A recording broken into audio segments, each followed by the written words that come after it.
coders? I'm sure that you're doing good. Welcome to Coding Casually. And today, what we'll be doing is we'll be making a Python program which will read the text from the image. So, this is a very basic part of it. You have to fine tune the module, you have to fine tune the model itself if you want to do complex stuff. But what we can do in this video is we can start doing the project, we can start from learning how you can basically do it from the very start, right? There are multiple things that you have to do if you're trying to make complex algorithms, if you're trying to make complex programs out of it. But if you just want to know how you start reading it, you can start from here with this video. So what we'll be doing is we'll be reading this image, and this image has pure text written in it, and our program will be able to pull out pure text which is there in the image. So before I start the video, or before even we start the coding, I want you to tell me in the comments what will you do if you learn how to pull out variations, or how you pull out text from various different images. So I'm talking about the complex images. And in order to start the video, what you need to do is, as I told you that it will only take four lines to produce the program. Before you do that, I want you to install a module called PyTesseract, and this is the URL. It is already there in the description as well. And after you install this, I want you to install the 64 or the 32-bit of Tesseract at UBMNM, and this is basically the exe file and everything which is needed in order to run this module. After you install it, you can hop onto your favorite IDE. For me, this is Visual Studio Code. It's up to you. If you want to use PyCharm, that is completely fine with me.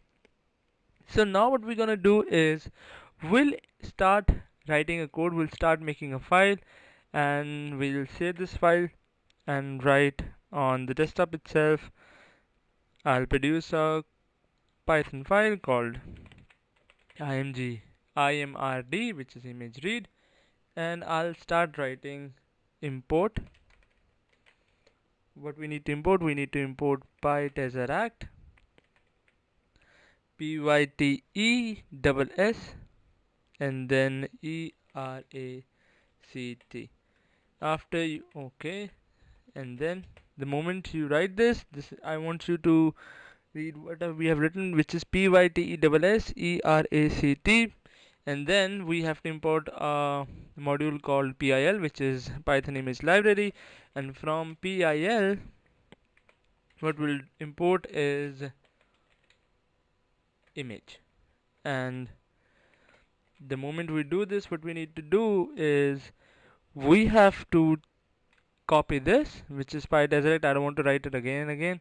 I can simply copy this, I can write paste, and then I can again paste it, and then have to write Tesseract, which is this. And what I'm trying to do here is I'll give the same my directory where the Tesseract exe is, and then I'll give it a command which is my Tesseract is at this folder. So it's the moment you'll install that module, the second one that I was talking about, you'll install it in some folder, and this folder that I want here is this one. The moment I have this, I'll paste it over here, and then give it a bracket and write simple TESS ERACT.exe. Alright, and I'll put R here so that I have this in the exe file. I have this in raw format, and the moment I press the next button, what I have to do is I'll write print, just because I have to print what is written in the image. I'll copy this, I'll write it over here, plus I'll write image to text, to string. The moment I do this, I have to supply the image, right? So what I'll do is I'll write image dot open, and I'll once again open up the bracket, and then I have to supply the address of the image, and the address of the image is here. So what I can do is this image, I can open it up, by using the properties window. I can copy the same and then go back here and paste it and then do another forward slash and then copy this, the name of the file, and then paste it over here and write JPG. Let's see whether it works or not. Probably we have written everything fine, and let's start the code.